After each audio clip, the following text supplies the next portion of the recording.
everyone, my name is Melissa from Inspire Me ASAP. If you're following me on my YouTube channel, then you know that we are smack dab in the middle of our unit on celebrating characters, and this is my third video in this series. In my previous videos, I shared with you an engaging way to kick off the unit about celebrating characters involving those chocolate chips. And we also talked about ways where you can teach about characters' feelings. If you missed those videos, you can click on the link below to check out those videos and to watch them. Today's video is all about character traits. Now, before I begin, it's important to mention that there are many different mini lessons that would fall under this umbrella, so to speak, of characters' traits. Some mini lessons would certainly be students being able to identify what a character trait is and being able to explain when they find an example of a character trait in a text. So adjectives or qualities that describe characters, personality, and actions. Students could, in this umbrella of character traits, also begin to identify internal or inside and external or outside character traits, inferring character traits based on what a character is thinking, saying, or doing, and also studying how a character grows and changes throughout the course of a series. So really diving deep and getting to know a character based on the series, what a character is thinking, saying, and doing, and how they're acting in similar and different ways throughout a series. For today's video, the mini lesson that I'm going to share strategies for how to teach is readers use text evidence to prove their thinking. Readers use text evidence to prove their thinking. Now, this lesson would be taught after a lesson on inferring and what it means to infer a character trait. In my previous videos, I shared a book that would be perfect for the younger grades and for the younger students. In today's video, I want to go ahead and use a different mentor text because of Winn-Dixie. Now, remember that when we're talking about mentor text, a mentor text means that you are referring back to a part, a chapter, or a section in the book for that purpose of the mini lesson. It is not a time where you're reading aloud the story. So one thing that I would invite my students to do as I'm getting ready to teach this mini lesson is I would remind them how, boys and girls, we just finished this part in the story, and then kind of go over that part and then invite them onto the next part of the lesson. So for example, I would start by saying, boys and girls, today we are learning about inferring character traits.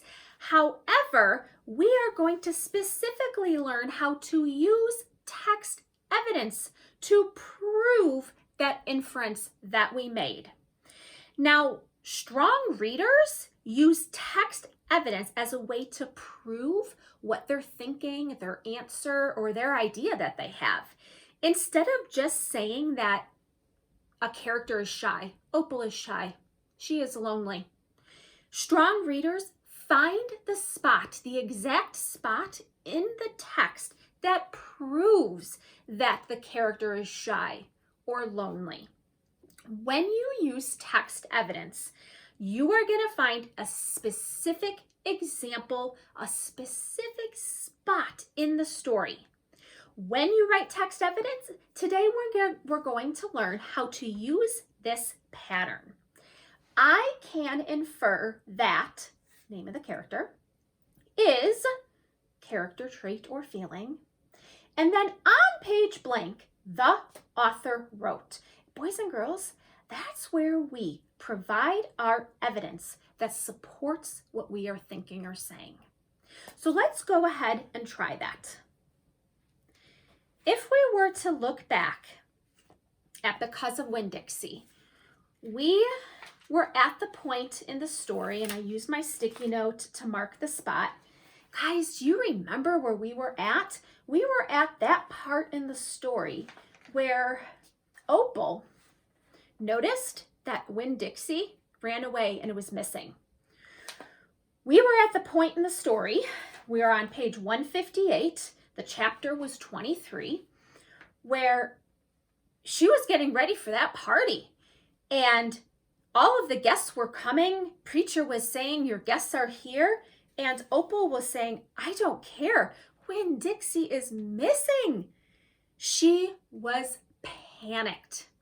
How do I know that? I know that based on what she was doing and what she was saying.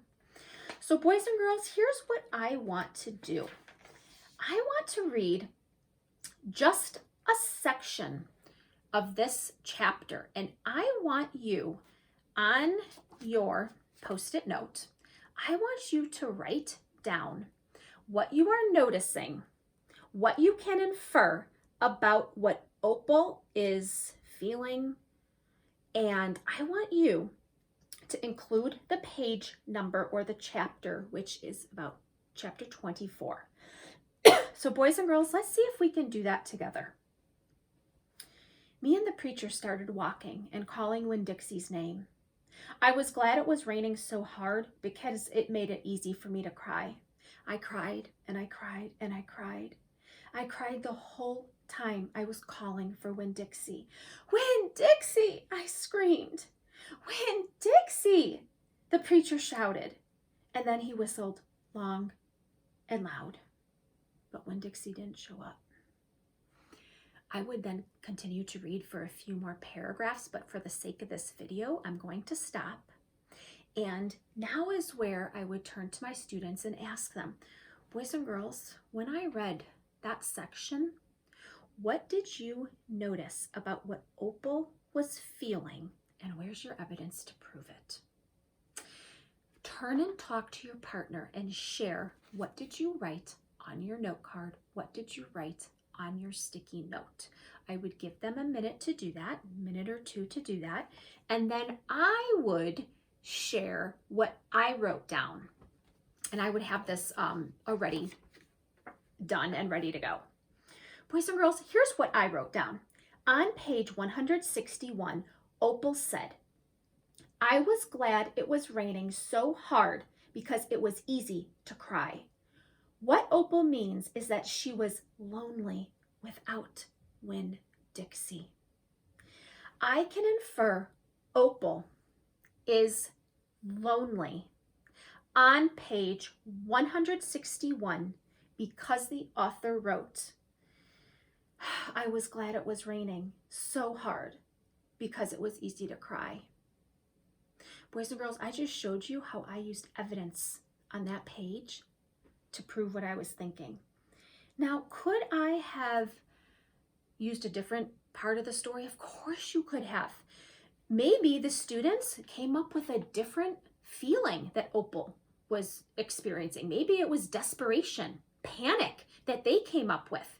That would also be an absolutely wonderful and correct answer, where we would have the same evidence that we are using to prove that different feelings that Opal was feeling at that point of time. As my students would then move into their independent work time, they would continue to expand on the lesson that I taught during the mini lesson with their own books. So if it was the story that we were doing maybe as a novel study, maybe we're all reading this book, or maybe they are reading a different book with other strong characters, and they are going to use their book from their book nooks to do the same thing that we did in the mini lesson.